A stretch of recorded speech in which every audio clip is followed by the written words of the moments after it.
How you doing? I'm Darren with Ash Kickin BBQ. If this is your first time to the channel, then welcome. If you've been here before, then welcome back. Today, we are cooking up some all-American thighs. Thighs are a great way to feed a crowd for super cheap, and I'm gonna show you one of my favorite ways to do them right now. Let's jump in and get these prepped up. All right, so the first thing we have to do to prep up our thighs is we have to get them looking a little better. You can see these are kind of just a snarly mess here. We have some extra fat on there. Now, I like to trim mine up pretty tight. It's up to you how much you want to trim them, but for me, I like to make them look pretty nice. So I'm just going to take off a little bit of excess on each side. Clip that bone down just a hair. You can see I did that right there, just took that off. And then this meat's kind of dwindling down right there. So I'm just gonna take it off right there. And that is looking pretty good to me. You can see we don't have complete skin coverage on that thigh, but that is looking pretty good. Maybe a little bit of hanger-ons here we just need to take off. But other than that, that is basically it when it comes to forming up your thigh. Now, these are definitely not comp trimmed, and I see a lot of people that try to do comp videos on here and it's just not proper and not how you do things, but these still look really nice. So I'm gonna show you one more here. Make it real nice and simple. So get everything nice and spread out here, and then we're just gonna take a look. You can see this is a tendon right here. If you see that, go ahead and cut that off. It's not a very enjoyable bite. All right, so I'm gonna take and I'm just gonna cut this straight off here. And then I'm gonna come and cut that straight off there. And I'm just looking to even out this other side here a little bit. And I think that is looking pretty good. So nice thigh shape there. Anyone will be happy to get one of these on their plate, I guarantee it. I'm gonna get the rest of these trimmed up and I'll bring you back and show you the next step in the process. All right, so these are the chicken thighs after I've trimmed them all up. Like I said, I trim a little more aggressively than some people do, and that's fine. You can not trim them at all if you want, but I just like when the thighs look good. Ayo. Anyways, now that we have them all trimmed up and looking nice, we are just going to get them into a plastic bag. All right, once we have them into a plastic bag, I'm coming in with the zesty Italian dressing. Just going for a overnight marinade on these, nothing crazy. If you don't have time to do them overnight, you can do them for a few hours, but if you do them overnight, it really enhances the flavor. So I'm just gonna go ahead and dump this in and start getting it worked around. I'm gonna squeeze the air out and then just work these thighs so every piece is covered by that Italian dressing. All right, so now that we have the thighs and the Italian dressing, all I'm gonna do is get this into the refrigerator, like I said, overnight. If you don't have time to do overnight, do 4, 5, 6 hours, do what you can, but this really is gonna up your chicken game as a nice marinade. So I'm gonna get this in the fridge and we'll see you tomorrow. All right, so here is our chicken after letting it marinate overnight, and it is looking really good. Now at this point, we got to get this chicken out of here and get it dried off. So this is what we're gonna do. I got a tray here lined with some paper towels. And all I'm gonna do is get the chicken thighs on the paper towels. And I like to start off skin side down. I don't know why, that's just how I do it. And you can see this chicken has kind of a gray color to it.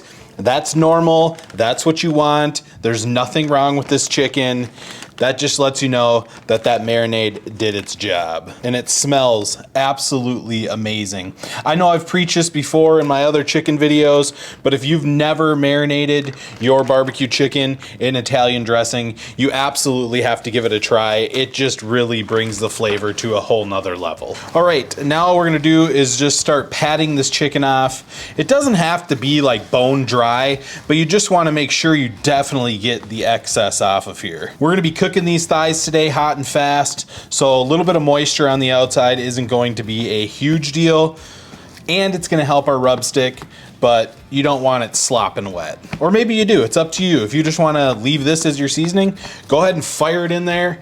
Wet, it doesn't matter, but for me, I'm gonna make sure I dry these off as best I can. All right, so now that we have our chicken thighs mostly dried off, it's time to get some seasoning on here. Like I said, if you want, you can just go with the marinade on there. It's completely up to you, but this is barbecue chicken, and you can't have barbecue chicken without some barbecue flavor. First rub I'm coming in with is the Tailgater's Barbecue Party Rub. To no surprise, this stuff is the best base coat in barbecue. I don't care what anyone says. It just adds an amazing flavor to any meat. So I'm just going real light with this, just like that. That is perfect. Next, I'm coming in with my Ash Kickin BBQ Honey Chipotle. Use whatever seasonings you like. Just be mindful of rubs that have a lot of sugar in them, because these can get pretty dark on you pretty quick from that sugar burning at the high temp we're going to be cooking at.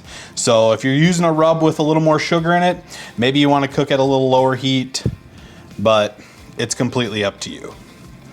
This is just what I like.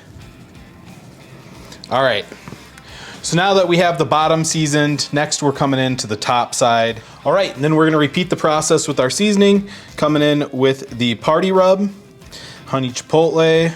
Not going real heavy. Like I said, I mean, we're gonna be cooking hot and fast today, so we don't need to bury these things, but we definitely want a little bit of barbecue flavor on here. All right, now we have these all seasoned up. I'm just gonna kind of shape them so they sit up nice and plump.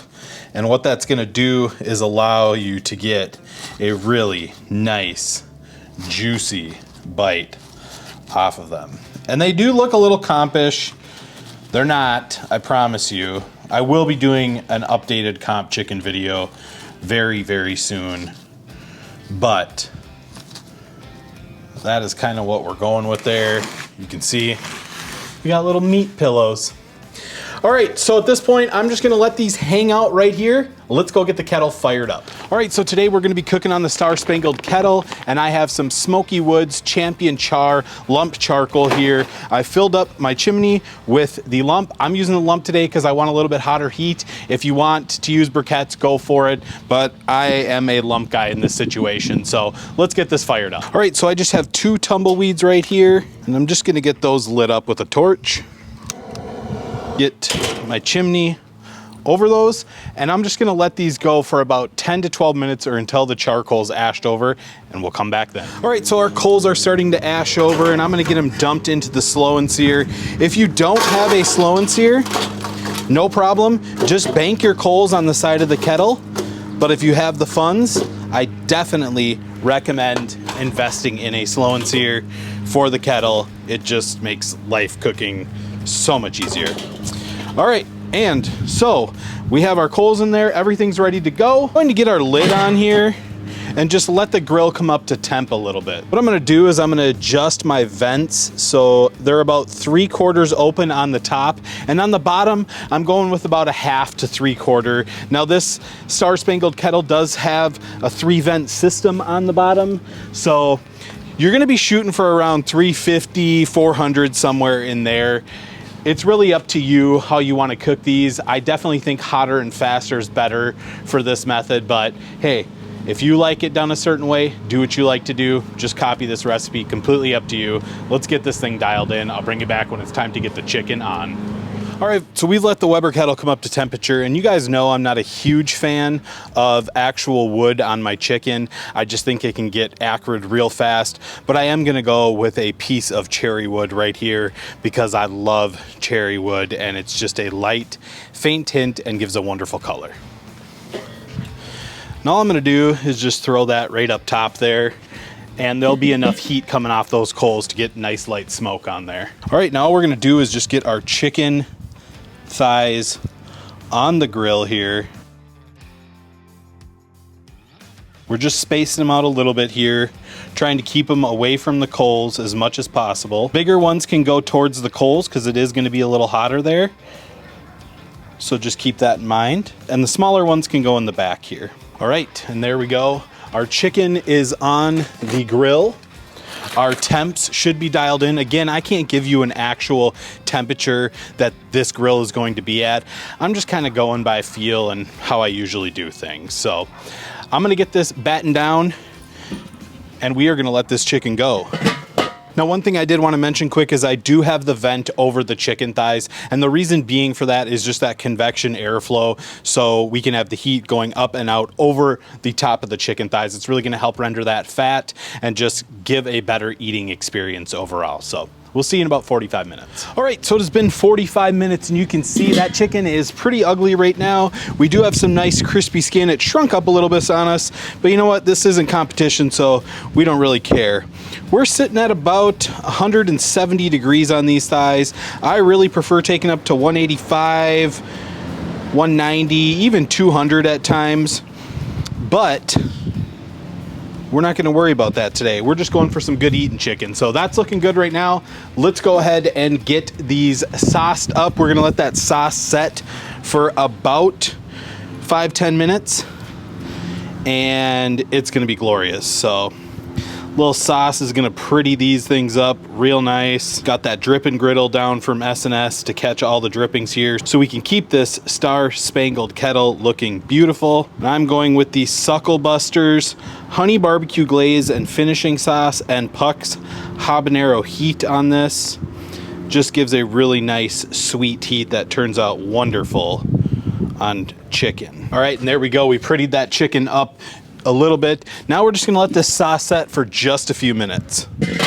We'll bring you back when it's time to get these off. All right, and so after a couple minutes, our chicken thighs look like this, nice and glazed up from the sauce, great color on there, not so ugly anymore. They're looking really, really good. So at this point, I'm gonna get them off, let them cool for a few minutes, and then we're gonna jump in and we're gonna do the taste test. See you then. All right, guys, and check out that beautiful looking thigh. This is the one I've had my eye on since these came off the grill. It looks beautiful. It smells amazing. Just a faint kiss of cherrywood smoke, but check that out. Everything that I'm looking for in a smoky chicken thigh. Let's jump out and let's do the taste test. All right, guys, and here we go. Beautiful looking thigh. Oh, I love the smell of cherrywood smoke. If it was efficient, I would burn cherrywood in bonfires just for the smell. I mean, oh, it smells so good, but beautiful looking thigh, juice just pouring out of this the entire cook. Let's see how we did. I got sauce all over my face. I don't care. Absolutely delicious thigh.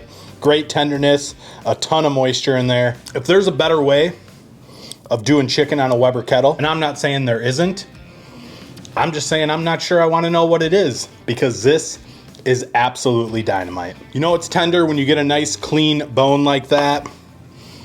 I don't know what to say. You guys make these. They're fantastic, especially when you got a little sweet heat action from the Suckle Busters honey barbecue glaze and finishing sauce and Puck's habanero heat. I'm telling you, that sweet heat with the cherrywood smoke and that charcoal flavor, oh, it's hard to beat.